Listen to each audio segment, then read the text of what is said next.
Hello my name is Kshitij Srivastava and this is my video blog. So आज इस video blog में मैं बात करने जा रहा हूँ अपनी फिल्म लासा फोर्ट की, क्योंकि इससे पहले मैंने दो वीडियोस बनाए थे एमफी गौरी के, जिसमें मैंने एमफी गौरी के एक्सपीरियंसेस बताए थे, जिसको काफ़ी अप्रिशिएट किया गया। उसी वीडियो में एक कमेंट आया था कि आप लासा फोर्ट के बारे में भी बताइए विजुअल्स देखते हुए। तो चलिए हम लोग शुरू करते हैं लासा फोर्ट देखना।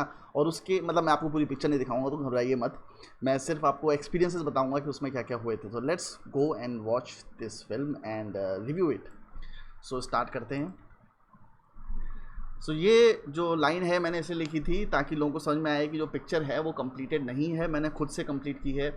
And how I lost the footage and we didn't have money for post production. फिर मुझे अपने फिल्म का फुटेज मिला, इस बारे में बात कर चुका हूँ कि कैसे मुझे अपनी फिल्म का फुटेज मिला, और मैंने डिसाइड किया कि मैं इसको खुद से एडिट करूँगा, एटलीस्ट दुनिया के सामने लेके आऊँगा ताकि मुझे क्लोजर मिल सके। सो मैंने उस हिसाब से ये पिक्चर एडिट करी। अब ये जो फुटेज आप देख रहे हैं ये बेसिकली जुहू बीच पे हमने शूट किया था। हमारे पास सिर्फ एक कैमरा था जो प्रोड्यूसर का था, और इसके ऊपर जो साउंड है वो गुलजार की आवाज़ है, जो कि मैंने इंटरनेट से निकाली थी, जिसके चक्कर में कॉपीराइट इश्यूज भी हैं। यूट्यूब वाले मुझे मैसेज करते रहते हैं उसके लिए। और ये रैंडमली शूट किया था, मतलब सिर्फ डीओपी को ले गए थे। और ये जो लड़के जो बच्चे हैं यहाँ पे, ये हमारे ही जिस मोहल्ले में रहता हूँ, जिस महाड़ा की बिल्डिंग में रहता था, बेसिकली मोहल्ला तो वहाँ नहीं होता है मुंबई में, उसी बिल्डिंग में ये बच्चे भी रहते थे। तो इनको हम लोगों ने बुला लिया और अपनी कार में लेके आए और जाके ये सब शूट किया। जो आदमी दिख रहा है इसमें, ये पूरी पिक्चर में नहीं है, इनको सिर्फ इसी सीन के लिए बुलाया गया था। ये जो हमारे प्रोड्यूसर हैं उन्होंने एक भोजपुरी फिल्म बनाई थी, उसके डायरेक्टर थे, तो उनको बुला लिया था।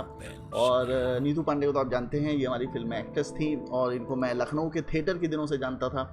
तो ये भी फुटेज मैंने लिया था। अगेन इस पिक्चर में भी ये प्रॉब्लम हुई थी कि कुछ फुटेज शूट नहीं हो पाया था, जिसकी वजह से फिल्म में कंप्लीशन नहीं आ रहा था। तो कंप्लीशन करने के लिए मैंने इनिशियल और एंड लेवल पे एक कनेक्शन बिल्ड कर दिया था स्टोरी का। तो कई बार जब आपके पास पैसे नहीं होते हैं और आपके शूटिंग करने की प्रॉब्लम्स होती हैं, तो आप ये सारी चीज़ें करते हैं, तरीके अपनाने पड़ते हैं।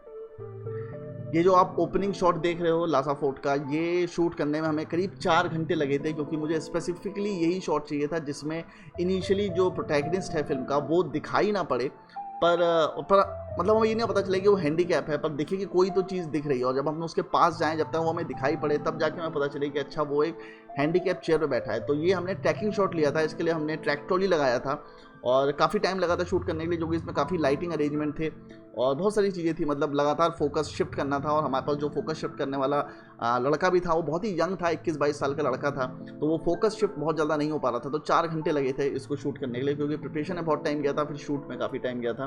देखने में काफ़ी ईजी लग रहा है, पर इतना ईजी था नहीं। ये मेरा घर है, ये 90% शूट, 90 तो नहीं कहूँगा, पर 70% शूट मेरे घर पे ही हुआ है या घर के आसपास हुआ है। सो ये मेरा घर है बेसिकली लखनऊ में। और आप देख सकते हैं कि जो लाइटिंग है इसमें, ये तो अभी डे लाइट है, जो बाकी आपने पहले लाइटिंग देखी थी वो बेसिकली लाइट क्रिएट की थी। तो कुछ लाइटें हमारे पास थी। इस पिक्चर में मेरे पास थोड़ा सा बजट था, जिसकी वजह से हमने लाइटिंग क्रिएट करी थी। जो पीछे बैकग्राउंड में आप लाइट देख रहे हो वो क्रिएट की हुई है, मतलब वो बनाई गई है। ये भी नेचुरल लाइट नहीं है, ये भी बेबी लाइट क्या किसी एक लाइट का हमने इस्तेमाल किया था। आई डोंट रिमेंबर कौन सी लाइट इस्तेमाल हुई थी यहाँ पे, बट कहीं भी नेचुरल लाइट नहीं है, हमने नेचुरल लाइट यूज़ नहीं करी थी, क्योंकि इस घर में, मेरे घर के जो खिड़की आप देख रहे हो उसके पीछे दीवार है, तो वहाँ से सनलाइट नहीं आ सकती थी, तो यहाँ पे लाइट का इस्तेमाल किया गया था। तो आ जाओ। और जो भी साउंड आप सुन रहे हो इसमें, जो भी डायलॉग सुन रहे हो, वो वही हैं जो सेट पे रिकॉर्ड हुए थे, और वो सिर्फ पायलट साउंड की वजह से रिकॉर्ड हुए थे। और ये नहीं सोचा था कि वो फिल्म में एक्चुअली रहेंगे, उनको डब करा जाएगा, पर डब नहीं हो पाई पिक्चर। फाइनली ये जो कैरेक्टर है, ये हमारी फिल्म के प्रोड्यूसर थे, इनका नाम है दीपक कुमार। और यही वो लड़का है जिसको मैंने फेसबुक में एक पोस्ट डाला था एक दूसरी फिल्म के लिए।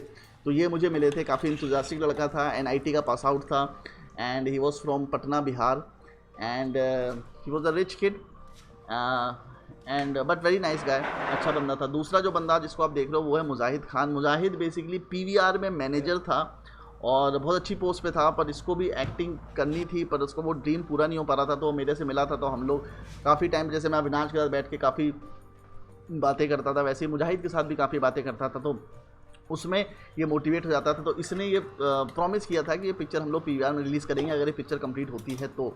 इस पिक्चर के लिए इसने पीवीआर की नौकरी भी छोड़ दी थी और टोटली इस रोल पे कंसंट्रेट किया था। और ये रोल में बेसिकली कोई डायलॉग नहीं था, फिर भी अब क्योंकि ये पैसा नहीं लगा रहा था तो इसका ये रोल जो था ये इसने किया और बहुत अच्छे से किया। मतलब एट टाइम्स जो सेट पे लोग होते थे वो इसका रोल देख के ताली बजाते थे कि बहुत बढ़िया एक्टिंग है। जो नीतू पांडे हैं, जो भी डायलॉग ये बोल रही हैं, ये इनके नेचुरल डायलॉग हैं, इसमें मैंने कोई भी स्क्रिप्टिंग नहीं लिखी थी। हालांकि मैंने स्क्रिप्ट लिखी थी, जो डायलॉग लिखे थे उसमें सब कुछ लिखे थे, पर मैंने डायलॉग का इस्तेमाल नहीं किया था क्योंकि एमफी गौरी में मेरा एक एक्सपीरियंस था कि मैंने डायलॉग का इस्तेमाल किया था और रिजल्ट उतने अच्छे नहीं आए थे जितने मैंने एक्सपेक्ट किए थे। क्योंकि लोग डायलॉग रट लेते थे, फिर वो दिमाग में सोचते थे, फिर बोलते थे, फिर वो कैरेक्टर वैसा निकल के नहीं आ पाता था, नेचुरल नहीं आ पाता था। तो मैंने इनको सीन समझा दिया था, डायलॉग बता भी दिए थे कि ऐसे ऐसे डायलॉग हैं, पर आप अपने हिसाब से बोलो। And she was from theatre, काफ़ी एक्सपीरियंसड है, 20-30 साल का इनको एक्सपीरियंस होगा थिएटर का, काफ़ी यंग एज से कर रही हैं। तो it was not difficult for her once to understand what this character is and then to go through it. So ये जो कहानी थी बेसिकली एक ऐसे दो भाइयों की कहानी थी जो कॉन्ट्रास्ट कैरेक्टर हैं। एक बिल्कुल ही हैंडीकैप है और एक कुछ ज़्यादा ही एक्सट्रोवर्ट है। और इनिशियल लेवल पे हमें देखते हुए लगता है कि ये जो बड़ा भाई है ये छोटे भाई की बिल्कुल इज्जत नहीं करता है। और आप देखो पीछे एक फ़ोटो भी रखी हुई है मुजाहिद की। तो इनिशियल जो कुछ फुटेज हमें शूट करने थे वो इसके प्रीवियस फ्लैशबैक के भी शूट करने थे, जिसमें ये था कि ये एक आर्मी ऑफिसर था और इसको गोली वोली लगी तो ये इस तरीके का हो गया और इसकी लाइफ चली गई। मतलब ये एक आइडियल लड़का था, पर आइडियल लड़के से इसका ट्रांसफॉर्मेशन हो गया एक हैंडीकैप बोझ की तरह। पर इसकी माँ फिर भी इसकी केयर करती है और इससे ज़्यादा प्यार करती है। प्यार खैर दोनों से करती है पर इससे ज़्यादा दिखाती है क्योंकि इसको ज़रूरत है। तो बड़ा बेटा जो है वो इसीलिए लेफ्ट आउट फील करता है थोड़ा सा। अब ये जो कैरेक्टर है ये एक मेरी फ्रेंड है हिमा, उसने किया था। और ये कैरेक्टर जो है ये मेरी एक फ्रेंड पे बेस्ड था जो कि बहुत ज़्यादा बात करती है। बीच में जब भी मैं पिक्चर आई थी तो आपने ध्यान दिया होगा कि लड़कियों को ऐसा लगने लगा था कि गीत जो कैरेक्टर है वो बहुत आइडियल कैरेक्टर है। जितना ज़्यादा आप बात करोगे उतना ज़्यादा क्यूट लगोगे, which is actually not true, which is very irritating actually. मतलब लड़कियाँ जितना ज़्यादा बकबक करती हैं उतना ज़्यादा इरीटेट होता है। तो ये उस कैरेक्टर बेस्ड था। अगेन इसको मैंने डायलॉग नहीं दिए थे, इसको मैंने बोला था कि वो कैरेक्टर के बारे में मैंने इसको बहुत अच्छे से ब्रीफ किया था। मैं इस पिक्चर में मैंने ये चीज़ फॉलो की थी कि मैं हर एक्टर को 1-1, 2-2 घंटा ले जाकर सुबह ब्रीफ करता था कि कैरेक्टर क्या है, क्या मोटिवेशन है, क्या साइकोलॉजी है, क्या साइकोलॉजिकल थिंग्स हैं, उसके बेसिस पे उनको एक्टिंग करनी थी। तो बेसिकली डेली के चीज़ें दिखा रहे थे इस पिक्चर में, इस वजह से इसके डायलॉग्स जो थे वो लिखित वाले थे, वो मैंने यूज़ नहीं किए थे क्योंकि अगेन जैसा बताया कि लास्ट एक्सपीरियंस अच्छा नहीं हुआ था लिखित डायलॉग्स में। तो मैंने बेसिकली कुछ फिल्म मेकर्स होते हैं हॉलीवुड में जो इम्प्रॉम्प्ट एक्टर से करवाते हैं डायलॉग, और कुछ डायरेक्टर्स होते हैं जो वर्ड टू वर्ड कराते हैं। जैसे स्टीवन स्पीलबर्ग है, स्टीवन स्पीलबर्ग जो होता है वो स्क्रिप्ट में जो डायलॉग लिखे हैं वो एग्जैक्टली प्रीफर करता है कि उसी तरह के डायलॉग्स बुलाए जाएँ, तो वो उस तरह से करता है। दूसरा जो रीज़न था एक्टर्स को डायलॉग ना याद करवाने का वो ये था कि मैं टेक्स ज़्यादा नहीं ले सकता था, मेरे पास टाइम नहीं था। 15 दिन में हमें फिल्म कंप्लीट करनी थी। फिल्म का कैनवस थोड़ा सा मेरी पिछली फिल्म से बड़ा था। पिछली फिल्म तो मैंने 2 महीने में बनाई थी, ये पिक्चर मुझे सिर्फ 15 दिन में बनानी थी, ज़्यादा पैसे थे नहीं। प्रोड्यूसर जो था उसके पास भी ज़्यादा पैसे नहीं थे क्योंकि उसने अपने काफ़ी पैसे एक भोजपुरी फिल्म में लगा रखे थे। तो ये पिक्चर कैसे भी करके कंप्लीट करनी थी। ये जो शॉट था इसके ऊपर बेसिकली एक वॉइस ओवर था जो मैंने लिखा था, पर वो नहीं डाल पाए क्योंकि अगेन रिकॉर्डिंग नहीं हो पाई उस चीज़ की। और ये सब जो सीन्स हैं इसमें डायलॉग थे जो हमने रिकॉर्ड किए थे पर रिकॉर्ड हो नहीं पाए, मतलब उसकी फ़ाइल मेरे पास नहीं थी। तो यहाँ पे मैंने सिर्फ म्यूज़िक का इस्तेमाल किया है। तो ये हैंडीकैप हो गया था मेरा फिल्म को एडिट करते के टाइम, क्योंकि बहुत सारे डायलॉग्स मेरे पास नहीं थे। ये सब लखनऊ के शॉट्स हैं जो आप देख रहे हैं। ये जो लड़का आगे आपको बैठा दिखाई दे रहा है हीरोइन के, वो हमारी फिल्म का लाइटिंग असिस्टेंट था जिसने लाइट किया था। ये शॉट हमने सुबह 5-6 बजे के आसपास लिया होगा, जिसमें मैंने कैमरा छोड़ दिया था और मैंने इन दोनों को बोला था तुम बकचोदियाँ करो और the scene wants to establish the camaraderie of two people. It does not have to have any meaning, but it just has to create the rapport between two friends. तो वो था। हाँ भाई देखिए ना, ये हम जिस घर में हम रह रहे थे, मैंने घर बुक किया था, उस घर में सारे क्रू को ठहराया था। तो उस घर में ऊपर एक छत थी, तो छत पे वॉल थी, तो हमने वहीं पे शूट किया था। साइकिल हम लोग छत पे लेके गए थे और वहाँ पे हमने ये पूरा एरिया क्रिएट किया था, क्योंकि अगेन रोड पे शूट करना बड़ा मुश्किल होता था क्योंकि पब्लिक जमा हो जाती थी या फिर पुलिस आती थी। तो ये सब जूनियर आर्टिस्ट थे जो फ्री में आए थे, जिनको हमने जुगाड़ से बुलाया था, नीचे से उठा लाते थे किसी ना किसी को। तो ये सिर्फ पासिंग के लिए थे बेसिकली। सो ये आपको लग रहा होगा कि कहीं हमने बाहर शूट किया, पर ये हमने घर पे ही शूट किया है। और ये सब ऐसे जूनियर एक्टर थे। यहाँ पे बेसिकली जो कैरेक्टर है विकी का, ये अपने इंटेंशंस थोड़े से बताना शुरू करता है। यहाँ पे उसका कैरेक्टर निकलना शुरू होता है क्योंकि हम कैमेडरे ऑलरेडी इस्टेब्लिश कर चुके हैं। तो यहाँ पे वो अपना कैरेक्टर बताना शुरू करता है क्या प्लान्स हैं उसके। ये जो सीन था ये मेरे दिमाग में था बहुत टाइम से, जिसमें मुझे दिखाना था कि उसकी जो लाइफ है वो क्लॉक की तरह मूव करती है और वो उतना ही बोर होता है जितना क्लॉक मूव होती है। तो every second that passes in his life is very boring for him. But ये उस तरह से शूट हो नहीं पाया जिस तरह से मैं शूट करना चाहता था, क्योंकि इक्विपमेंट नहीं था हमारे पास। मैं इसमें क्लॉकिंग दिखाना चाहता था कि कैसे सेंटर पोजीशन पे रोटेशन करके हम ये दिखाएं कि इसकी जो लाइफ है वो क्लॉक की तरह मूव कर रही है। पर कैमरा उस तरीके का नहीं था और जो डीओपी था उसको मेरा इंटेंशन समझ में नहीं आया। उसने शूट तो किया पर वो शूट नहीं हो पाया जो मैं शूट करना चाहता था। और ये शायद सीन बहुत लोगों को समझ में नहीं आया कि मैं क्या करना चाहता था। पर अगर इसका साउंड डिज़ाइन वैसा होता जैसा कि मैं चाह रहा था, क्लॉक टिकिंग डाली है बेसिकली अगर आप म्यूजिक सुनोगे तो, पर वो उतना अच्छे से निकल के नहीं आया, क्योंकि जो एक्चुअल साउंड डिज़ाइन होता है वो ज़्यादा अच्छे से निकल के आता। इसमें वो चीज़ नहीं आ पाई। बट एंड ये सीन मेरे को बहुत पर्सनली पसंद है। और ये सीन जो है ये फिल्म के प्रोड्यूसर को भी जब उसने देखी थी पिक्चर तो उसको भी बहुत पसंद आया था, क्योंकि इस सीन में कुछ ना होते हुए भी बहुत कुछ है। आप बैकग्राउंड में देख रहे हो कि कॉमन यूथ की आवाज़ नेशनल यूथ पार्टी लिखा हुआ है, विच सिग्निफाइज यंग माइंड्स बिहेवियर। जबकि ऐसा हमने उस टाइम पे सोचा नहीं था कि ऐसा कुछ हमें शूट करना है। ये अर्ली मॉर्निंग हम लोग शूट कर रहे हैं, तो इसमें हम कुछ ना दिखाते हुए भी काफ़ी चीज़ दिखाते हैं। Let's see this scene once.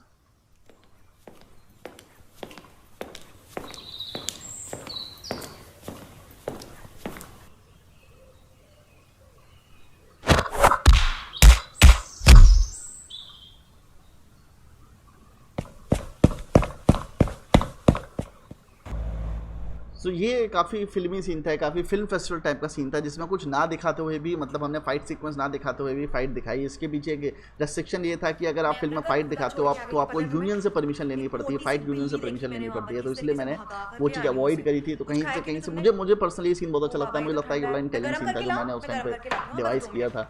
सो इन दोनों के बीच में मैंने लव दिखाने की कोशिश करी है। इनका एक पैरेलल प्लॉट चल रहा है जहाँ पे इसको लड़की से प्यार हो जाता है, इसको लगता है कि लड़की उसकी एक्चुअली केयर करती है। And for once in his life he gets this hope कि एक लड़की है जो मुझसे प्यार करती है। मतलब उसको गलतफहमी हो जाती है उसी चीज़, just because the girl cares for him. And that's what happens. This girl is always enthusiastic, this girl is always talking to someone. वो हमेशा बात करती रहती है। हमेशा होते हैं ऐसे कुछ लड़कियां जो आपको ऐसे सिग्नल्स देती हैं कि वो आपसे पड़ गई हैं, और सबके साथ ऐसा होता है लाइफ में। पर बाद में जब आप उनको जाकर बोलना शुरू करते हो कि आई लव यू, मुझे तुमसे प्यार हो गया, तो लड़की कहती है मैं तो तुम्हारी दोस्त हूँ, मैं तो तुम्हें अपना दोस्त मानती हूँ। So that was the character that I wanted to create, जहाँ पे एक लड़के को ये लगने लगता है, वो ये भूल जाता है एक मिनट के लिए कि मैं एक हैंडीकैप हूँ, लड़की मुझसे कभी प्यार नहीं कर सकती। वो एक वर्चुअल दुनिया में जीने लगता है, एक हाइपोथेटिकल दुनिया में जीने लगता है, जहाँ उसके पास भी होप्स एंड उम्मीद आती हैं, और यही होप्स एंड उम्मीद उसकी फिल्म के एंड में टूटती हैं। बहुत बढ़िया परफॉर्मेंस दी थी यहाँ पे मुजाहिद ने। एट टाइम्स ऐसा लगता था कि सही में हैंडीकैप वाला रोल कर रहा है। काफ़ी रिसर्च की थी इसने इसके लिए और काफ़ी लोगों से बात की थी। उसके अंदर ईगो आ गया। ये जो एक्टर हैं इनका नाम है विनीत विशाल, जिनको मैंने कास्ट किया था लखनऊ में ही। मैंने बेसिकली किसी और एक्टर को मुंबई से बुलाया था पर वो नहीं आया, और चूँकि हम उसे पैसे कम दे रहे थे। लास्ट मोमेंट पे जो एक्टर मना करते हैं वो बड़ा इरिटेटिंग होता है, पर लास्ट मोमेंट में उस एक्टर ने मना कर दिया था कि मैं नहीं आ पाऊँगा, तो जिसकी वजह से हमको इस एक्टर को कास्ट करना पड़ा। तो मेरे एक जानने वाले थे वहीं पर मुंबई में, सॉरी लखनऊ में। तो लखनऊ में मैंने उनसे कहा कि मुझे एक्टर चाहिए यार, कोई भी एक्टर चलेगा इस वक्त। और अर्ली मॉर्निंग में ये चीज़ हुई थी कि कैंसिल हो गया था और मुझे दिन में शूट करना था। तो वहीं के एक लोकल एक्टर जो कि थिएटर करते थे, और इन्होंने काफ़ी वो किया हुआ था, क्या कहते हैं, सावधान इंडिया के एपिसोड किए थे जहाँ पे पैसे मिल जाते हैं आर्टिस्टों को। तो इन्होंने मुझसे कहा था कि क्षितिज मैं इतने पैसे लूँगा। मैंने कहा उतने पैसे तो मैं नहीं दे पाऊँगा। तो मैंने इनको 300 रुपये पर डे में हायर किया था बेसिकली। तो ये बिल्कुल तैयार नहीं थे उसके लिए, पर मैंने इनको काफ़ी हाथ पैर जोड़े, तो उसके बाद ये तैयार हो गए। एंड टर्न आउट कि he was very very very good actor. और इसमें जो इनका प्रोग्रेशन है कैरेक्टर का या एक्टिंग का, आप देखोगे तो आपको पता चलेगा कि इनिशियल लेवल पे विनीत को, क्योंकि मैंने स्क्रिप्ट नहीं दी थी, विनीत को भी मैंने डायलॉग्स नहीं बताए थे। विनीत को भी मैंने सिर्फ स्क्रिप्ट के बारे में और कैरेक्टर के बारे में, साइकोलॉजी के बारे में, फिलॉसफी के बारे में 1-1.5 घंटा समझाया था, और बोला था कि इसी तरह तुम्हें अपनी पर्सनल लाइफ से इंस्टेंसेस उठा के बोलने हैं। सो बट मोटिवेशन ये रहना चाहिए, ये थिंकिंग रहनी चाहिए, और ये चीज़ जो मेन पॉइंट है वो निकल के आना चाहिए। अगेन मैंने किसी फ्रेंच बुक में पढ़ा था किसी डायरेक्टर को करते हुए, तो मैं वो एक्चुअली चीज़ फॉलो कर रहा था। सो बहुत अच्छा परफॉर्मेंस किया। बट ओवर द टाइम जब विनीत को एक कैरेक्टर समझ में आता गया, लाइक अभी तो जब वो कार में बैठा हुआ है, इसे कुछ भी पता नहीं है इसे क्या करना है, बहुत समझाया था, पर उसके बाद भी एक बार में आदमी इतना नहीं समझ पाता है, क्योंकि वो स्टोरी से उतना कनेक्ट नहीं हो पाता, उसे कैरेक्टर समझ में नहीं आता है। सो इस वक्त थोड़ा सा कन्फ्यूज है वो, पर धीमे धीमे जैसे जैसे फिल्म प्रोग्रेस करती है विनीत की एक्टिंग बहुत अच्छी होती है, और अगर आप क्लाइमैक्स देखोगे फिल्म का तो इस बंदे ने फाड़ एक्टिंग करी है। मतलब मैं हमेशा सोचता था कि अगर मैं कोई अपनी दूसरी फिल्म बनाऊंगा तो मैं इस एक्टर को ज़रूर रिपीट करूंगा, क्योंकि बहुत क्लास एक्टर है। और मैं रिकमेंड करता हूँ कि अगर कोई बंदा इसको देख रहा है, जो फिल्म डायरेक्टर है, तो इस आदमी को ज़रूर चांस दे। बहुत बढ़िया काम कर रहा है। आप इसका एंड देखो, क्लाइमैक्स देखो, which is one of the best acting that you can see. वहाँ बैठे वो लोग मिल गए, निकाल के आए। ये सारे डायलॉग इन सबके खुद के बनाए हुए हैं। मैं यहाँ पे कोई क्रेडिट नहीं लूँगा कि मैंने डायलॉग लिखे थे। यहाँ पे मेरी एक्चुअली तबीयत भी ख़राब हो गई थी और मैं बहुत ज़्यादा बीमार पड़ गया था, क्योंकि लगातार हम लोग 2-2, 3-3 घंटे सो रहे थे और लगातार पूरे टाइम काम कर रहे थे। बहुत ठंडा पड़ रहा था उस टाइम पे लखनऊ में, तो मेरी तबीयत मुझे याद है बहुत ख़राब हो गई थी। तो मैंने सीन समझा दिए थे। आधा दिन शूट करने के बाद मैं घर चला गया था, और फिर मेरे असिस्टेंट ने काफ़ी कुछ शूट किया था यहाँ पर। ये हमारे एक फ्रेंड थे जिनका जो लॉयर हैं, जिनका ऑफिस था, तो उन्होंने अपने ऑफिस हमको दे दिया था शूट करने के लिए। तो ये सीन हमने वहाँ पे शूट कर लिया था। और ये बेसिकली छोटे से ऑफिस में शूट होना था, छोटे से लॉयर के ऑफिस में, जो गरीब लॉयर है, पर यहाँ पे क्योंकि हमें वैसा कुछ मिल नहीं पाया तो हमने उसको यहीं पे शूट कर लिया। तो ये मेरे फ्रेंड हैं जिनको हमने रोल दे दिया था, क्योंकि ये करना पड़ता है। उन्होंने अपना ऑफिस दिया था, तो बदले में हमने उन्हें अपना एक रोल दिया फिल्म में करने के लिए। ठीक ठाक एक्टिंग कर गए थे वो। यहाँ पे बेसिकली जो मेन कैरेक्टर है प्रोटैगनिस्ट का, इसको पता चलता है कि उसका जो हस्बैंड है, और ऑडियंस को भी पता चलता है कि उसका हस्बैंड जो था वो किस तरह का ट्रेटर था। तो उसके हस्बैंड के बारे में हम कभी भी क्लियर इन्फॉर्मेशन नहीं देते हैं, और वही मेरा इंटेंशन था कि उसके बारे में एक एम्बिग्यूटी लोगों के दिमाग में बनी रहे कि वो अच्छा इंसान था कि ख़राब इंसान था। यहाँ पे बेसिकली हमें क्रुएल्टी दिखानी थी इस कैरेक्टर की, कि शुरुआत में वो लोगों से अच्छे से बात कर रहा है, अपने जो गुर्गे हैं उनसे अच्छे से बात कर रहा है, पर बाद में जाके वो कितना क्रूअल है ये दिखाने की मैंने कोशिश की थी। बट जो सीन्स थे वो उसे अच्छे से निकल नहीं पाए, जो उसका मारने का तरीका था, क्योंकि मैं वहाँ पे था नहीं उस दिन शूट करते। मैंने समझा दिया था, शॉर्ट्स बता दिए, सब कुछ बता दिया था। मेरी तबीयत ख़राब हो गई थी बहुत ज़्यादा, तो मैं डॉक्टर के पास चला गया था, तो उस तरह से शूट सीन नहीं निकल पाया कुछ। ये सीन भी one of my favourite scenes था, जहाँ पे ये भी मैंने शायद किसी फ्रेंच इटालियन फिल्म से ही इंस्पायर होके किया था, जहाँ पे she is making shave of him. वो शेव कर रही है, उसका हैंडीकैप है वो, and he is enjoying the process.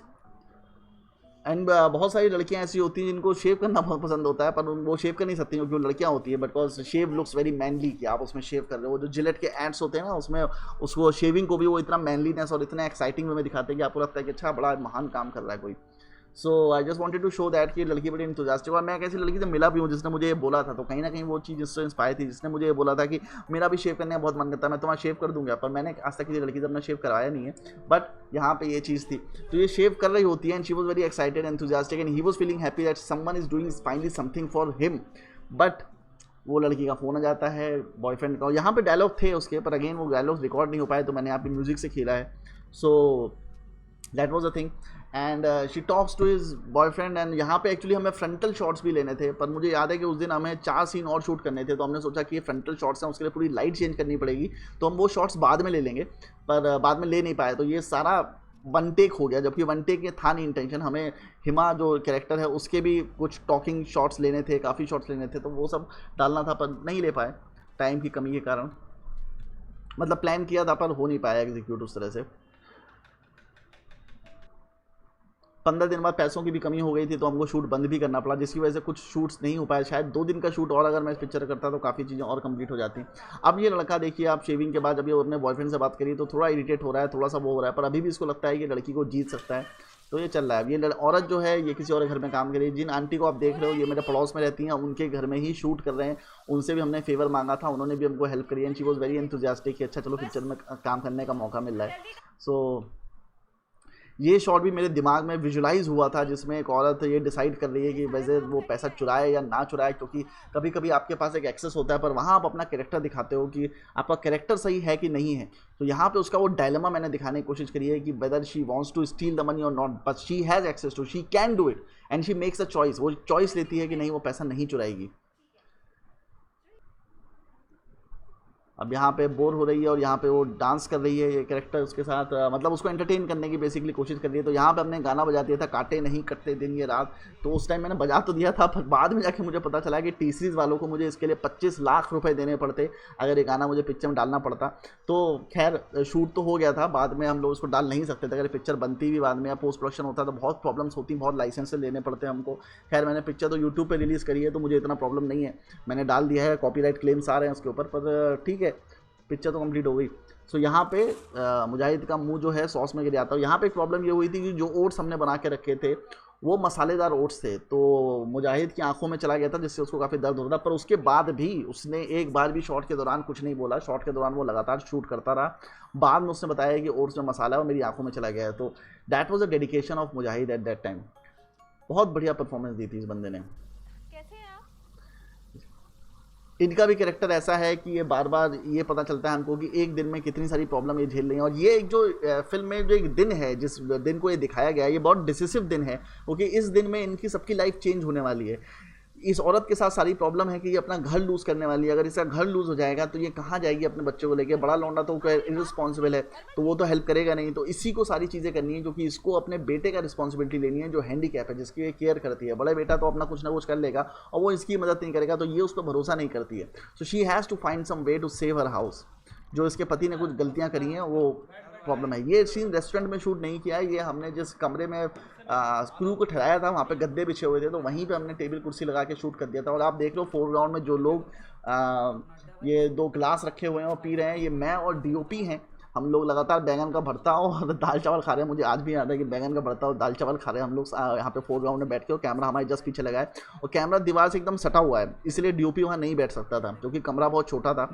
और फिर हमने पूरा सेटअप बनाया किसी तरह, और यहाँ पे पासिंग वासिंग दिखा के, जो पासिंग कर रहे हैं वो लोग भी वहीं पे हमारे साथ काम कर रहे थे, वही लोग पासिंग कर रहे हैं सबके सब। और हमने पूरा रेस्टोरेंट का सेटअप इस तरह से दिखाने की कोशिश करी है। जब बजट नहीं होता है तो यही करना पड़ता है, क्योंकि रेस्टोरेंट वाले के पास जाओ, उससे परमिशन लो, फिर वहाँ शूट करो, फिर वो अपने रेस्टोरेंट तो बंद नहीं करेगा हमारे लिए, फिर 50 प्रॉब्लम्स होती हैं, जो मैं इससे पहले एक बार एक शूट में झेल चुका था। तो मैंने सोचा कि कंट्रोल्ड एनवायरनमेंट में शूट करना कितना ज़रूरी होता है, ये इस फिल्म को बनाते हुए पता चलता है।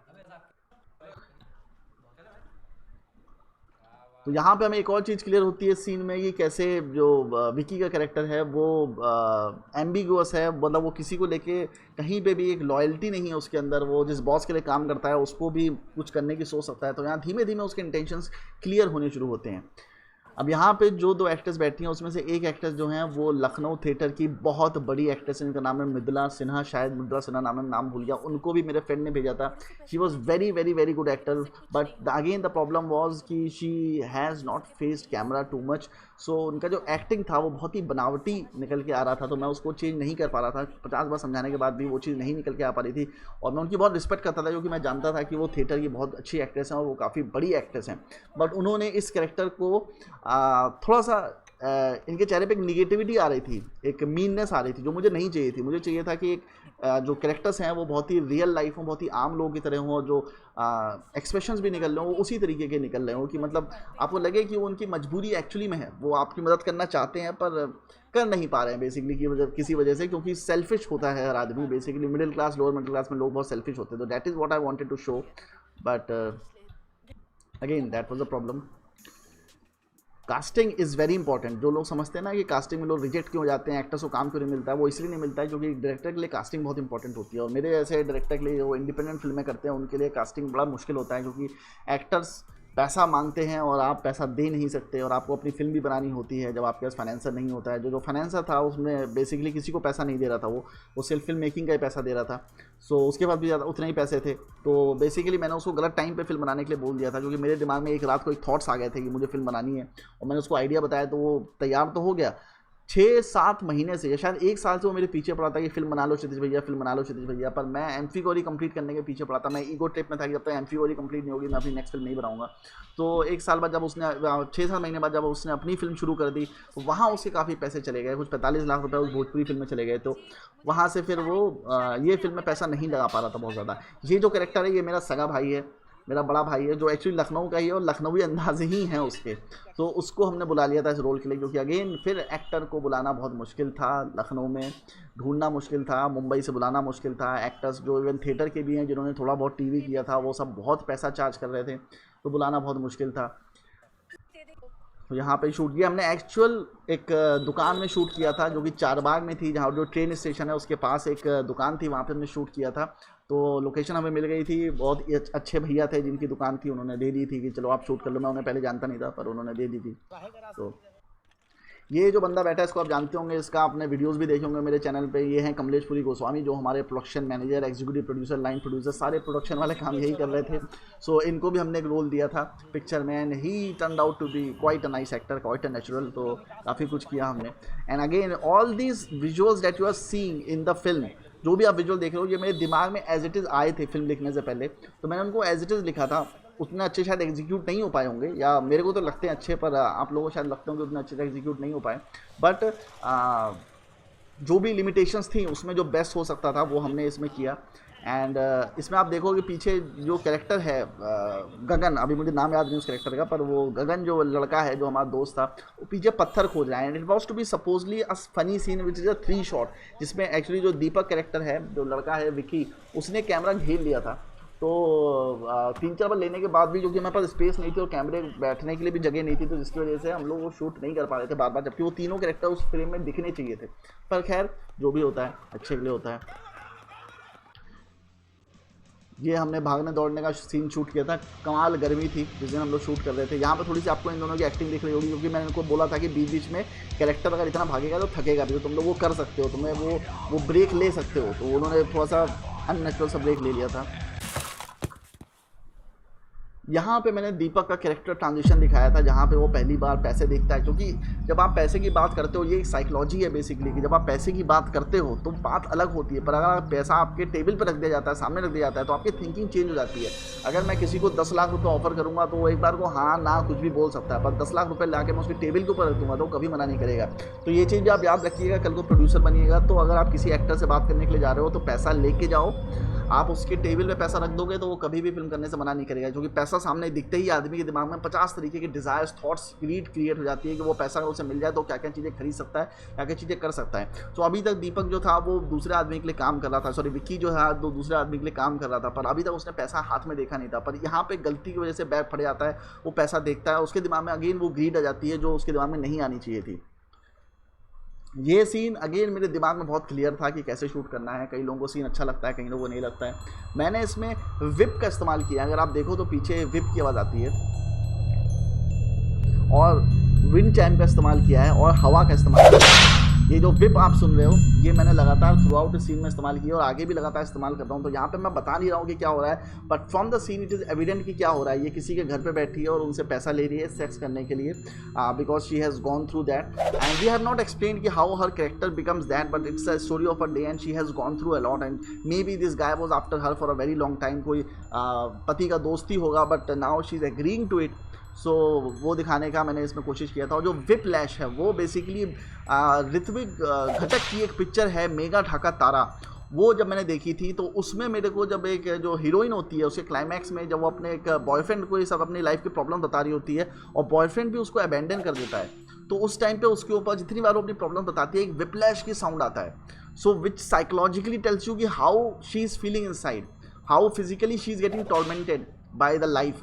तो वो विपलैश जो है that is the significance of the pain that is inflicted on you by someone else. So वो मैंने इसमें इस्तेमाल किया था।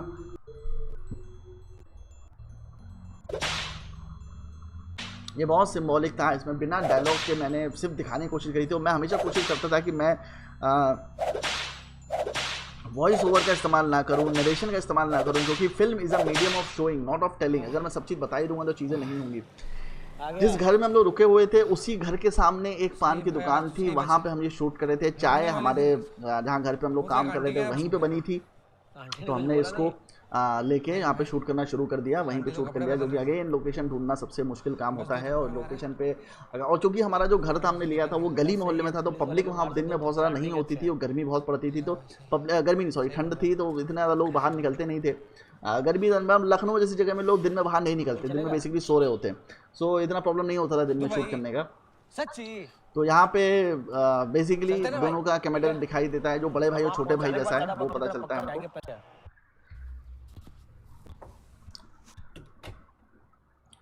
यहाँ पे विक्की अपने घर आता है और उसने जाने का प्लान बना लिया है कि मैं अब दुबई जा रहा हूँ। तो पहली बार वो अपने भाई को अलग तरीके से दिखता है। ये सीन जो है ये हमने शूट नहीं कर पाए थे वहाँ पे, तो ये हमने मुंबई में शूट किया है 8th फ्लोर में, जो कि प्रोड्यूसर का कमरा था, 1 BHK कमरा था, तो वहाँ पे हमने जाके शूट किया था। 7D से शूट किया था शायद ये हमने, क्योंकि हमने 7D रेंट किया था उस टाइम पे, 5D नहीं था हमारे पास। बाकी पिक्चर C300 कैमरे पे शूट किया, कैनन का C300 कैमरा था, जो कि काफ़ी अच्छा कैमरा था। उस पर हमने फेडेड लुक पे शूट किया था, मतलब बेसिकली रॉ फाइल्स बनी थी, जिसको जो मेरे पास नहीं थी, जो अगर रॉ फाइल्स होती तो मेरे लिए कलर करेक्शन करना बहुत आसान होता, पर रॉ फाइल्स पे शूट किया था, बाद में उसको एडिट करके बना दिया था। बेसिकली रॉ फाइल जो होती हैं उसमें RGB या रेड ग्रीन ब्लू की वैल्यूज़ अलग अलग होती हैं, जिसकी वजह से उनको ईजिली मैनिपुलेट कर सकते हैं आप। पर जो कोडेड फाइल्स होती हैं उसमें आप जब कलर करेक्शन करते हो तो सारी चीज़ें चेंज हो जाती है। मैंने एक वीडियो बनाया है colour correction versus colour grading पे, वो देखिएगा आप, पीछे आपको कहीं मिल जाएगा मेरे चैनल में। तो यहाँ पे ये सीन जो था ये हमने वहाँ पे शूट किया था फिर मुंबई में। अब ये वापस आता है और अपने भाई से पहली बार प्यार करता है। ये सीन जो हमने पहला टेक लिया था, ये शायद सेकंड टेक है, पर जो पहला टेक लिया था उसमें कुछ टेक्निकल फॉल्ट आ गई थी। पर जो पहला टेक था वो वहाँ पे मेरे एक्चुअली काफ़ी रिश्तेदार भी देखने आए थे शूट, तो जब वो देख रहे थे तो उन सब ने ताली बजानी शुरू कर दी थी, क्योंकि वो सीन इतना बढ़िया कंपोज हुआ था। क्योंकि ये दोनों एक्चुअल लाइफ में अच्छे दोस्त थे, दीपक और मुजाहिद, और दोनों मतलब बहुत अच्छे कैमेडर था दोनों के बीच में। तो इन्होंने जो परफॉर्मेंस दी थी बड़े भाई और छोटे भाई की, और इसके लिए मुझे दोनों को समझाना बहुत पड़ा था। मतलब विकी को तो काफ़ी समझाना पड़ा था, इसको तो मैं अक्सर बाहर ले जाके 1-2 घंटा लेक्चर देता था, समझाता था कैरेक्टर के बारे में, पर ये कैरेक्टर समझ नहीं पा रहा था। मतलब ये इसने दिमाग में अपने बसा लिया था कि इसको हीरोइक रोल करना है, तो हीरो बनना है, तो ये बार बार हीरोइज्म की तरफ भाग रहा था और मैं इसको बार बार रियलिज्म की तरफ लेके आ रहा था। तो ये इसके दिमाग में बहुत कॉन्ट्रडिक्शन था इस कैरेक्टर को लेकर। पर यहाँ पे जब मैंने इसको बड़े भाई वाली थिंकिंग बताई, क्योंकि मेरा बड़ा भाई है और मैं छोटा भाई हूँ, और मैं बड़े भाई के बारे में किस तरह से सोचता हूँ, वो सारी चीज़ें मैंने इसको बताई थी। तो वो सारी चीज़ें अब इसने भी समझी, क्योंकि इसका कोई भाई नहीं है, इसकी सिर्फ बहनें हैं, तो ये वो रिलेशनशिप नहीं समझ पा रहा था। खैर फाइनली इसने उस चीज़ को समझा, और जो इमोशनल सीन इसने दिया था उस टाइम पे, अगर उस पर सही म्यूजिक होता, सही कट्स होते, या सही जिस तरह से मैंने शूट किया था वो उस तरह से एडिट होता, तो आपको ये 10 गुना ज़्यादा अच्छा लगता है। It was very very very very very emotional scene. I think set पे साउंड और अच्छा होता तो हम लोग अच्छे से रिकॉर्ड कर पाते, पर हमारा वो इंटेंशन था नहीं कि हम तो सेट पे सिर्फ पायलट साउंड शूट कर रहे थे। हम डबिंग के पॉइंट ऑफ व्यू से शूट नहीं कर रहे थे कि हमें आगे डबिंग नहीं करनी पड़ेगी, हमें सिंग साउंड करते इस पिक्चर को, तो आई थिंक फिल्म 10 गुना ज़्यादा अच्छी बन के निकल के आती। खैर यहाँ पे वो अपनी टोपी उसको गिफ्ट करता है, तो मेरा इंटेंशन था कि वो अपनी सबसे प्रिय चीज़ इसको गिफ्ट करेगा। तो शुरुआत के जो सीन में हमने दिखाया था कि वो अपने भाई के मुंह के साथ खेल रहा है, तो हमने दिखाया कि कितना कॉन्ट्रास्ट है एक दिन में, कि जहाँ वो अपने भाई के साथ रहता है, उसके साथ वो करता रहता है, और हमको ऐसी गलतफहमी होती है कि वो अपने भाई से प्यार नहीं करता, पर वो करता है। पर ज़्यादातर लोग जो अपने फैमिली वालों से प्यार करते हैं वो दिखा नहीं पाते, बोल नहीं पाते। ज़्यादातर लोगों की प्रॉब्लम ही ये होती है कि वो जो प्यार करते हैं किसी से, वो उस चीज़ को दिखा नहीं पाते। वो इस कैरेक्टर के थ्रू मैं निकालना चाहता था कि मतलब ये कैरेक्टर इससे प्यार करता है पर दिखाता नहीं है, पर एंड में जब ये जा रहा होता है तो दिखाता है। अपनी माँ के सामने कभी ये बिहेवियर नहीं करता, अगर इसकी माँ सामने होती तो अपने भाई के सामने कभी अपने प्यार का इजहार नहीं करता, पर माँ नहीं है तो ये अकेले में अपने भाई के सामने अपने प्यार का इजहार कर सकता है, और इसलिए उसे अपनी टोपी पहनाता है कि तुम मेरी टोपी पहनो, ये टोपी वो है जो मैं दिन भर पहने रहता हूँ, ये मेरी सबसे प्रिय चीज़ है। तो वो अपनी सबसे प्रिय, सबसे वैल्यूबल चीज़ उसको दे के जाता है, क्योंकि और कुछ उसके पास देने के लिए है नहीं। And bigger problem is that his brother cannot give him expressions. His brother cannot reciprocate the same thing. यहाँ पे इनकी माँ को भी पता चलता है कि मेरा बेटा घर छोड़ के जा रहा है, and she is already devastated by the fact that she is trying to earn money through that, and he is irresponsible. और इस मुसीबत के टाइम में वो उसको छोड़ के जा रहा है, and she feels irritated but she can't stop him. माँ जब इरिटेट होती है और गुस्से में आती है तो वो अपना गुस्सा दिखा नहीं पाती है, क्योंकि वो अपने बच्चों पे एक उम्र के बाद गुस्सा नहीं कर पाती है। मतलब वो सिर्फ भीख ही मांगती है। पता नहीं क्यों ऐसा होता है कि माँ को लगता है कि अगर मैं गुस्सा होंगी तो मेरा बच्चा चला जाएगा। इवन जब वो जा भी रहा होता है तब भी वो डरी हुई होती है शायद वापस आ जाएगा। तो जो होप होती है बच्चों को लेके माँ की, वो बहुत ज़्यादा होती है, तो वो मैंने इसमें डालने की कोशिश की थी।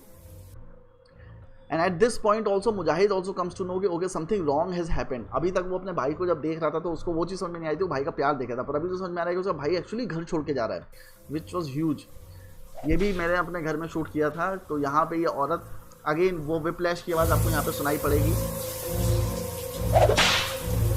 तो she is feeling the same torment that she experience while having sex with that man for some money, just so that she can save her house.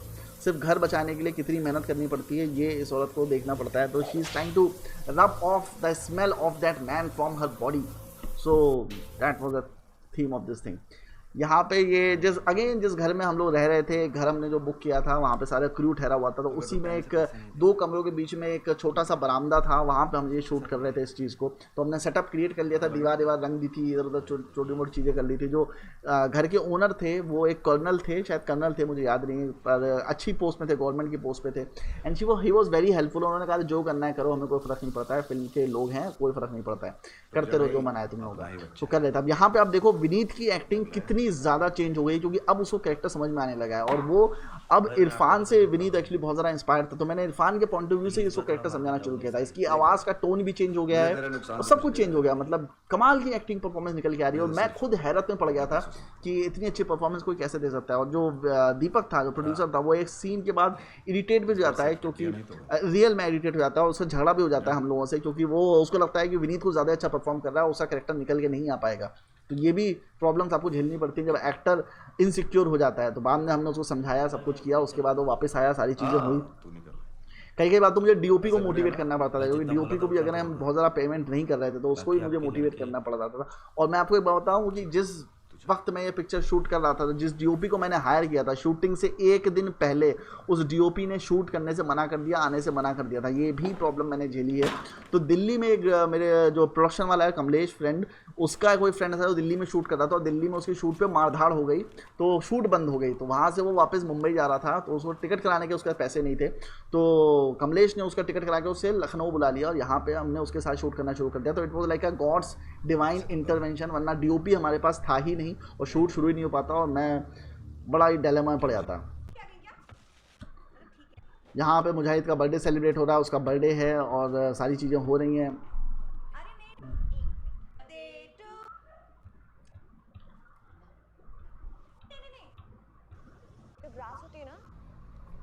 तो ये तीनों चीज़ें साइमल्टेनियसली चल रही हैं। अब 3 पैरेलल प्लॉटिंग यहाँ पे मैंने दिखाना शुरू कर दिया, जहाँ पे जो विक्की का कैरेक्टर है, इसको एक धोखा मिलता है। वो तैयार होकर इंतज़ार कर रहा है गगन का कि वो आएगा और उसके साथ वो दुबई चला जाएगा, जो पैसे इसने इकट्ठे किए हैं उसको लेके। पर इसके साथ धोखा होता है कि जो गगन होता है वो ही इसको मार देता है ज़रा से पैसों के लिए, क्योंकि वो अपने बॉस को क्रॉस नहीं करना चाहता जिस तरह से इसने किया था। और जो वाइफ होती हैं ये सोच रही हैं कि अब ये क्या करे, क्योंकि जितने पैसे इकट्ठे करने थे उतने पैसे तो इकट्ठे नहीं हो पाए।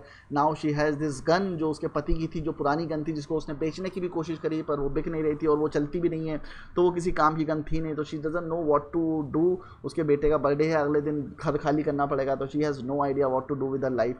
सो she is toying with the gun. यहाँ पे ये अपना बर्थडे एंजॉय कर रहा है, और इसका एक अलग मोटिवेशन है। इसका मोटिवेशन ये है कि इसको लग रहा है कि मैंने लड़की पटा ली है, लड़की मेरे साथ है, हम लोग ज़िंदगी बिताएंगे, करेंगे। इसके दिमाग में होप लगातार आती जा रही है। यहाँ पे गगन आता है, और यहाँ पे उसको पता चलता है कि गगन का जो बॉस है वो जानता है कि अगर कल को एक बार विकी मुझे धोखा दे सकता है तो गगन भी मुझे धोखा दे सकता है। तो वो मतलब किसी का भी सगा नहीं है जो उसका बॉस है।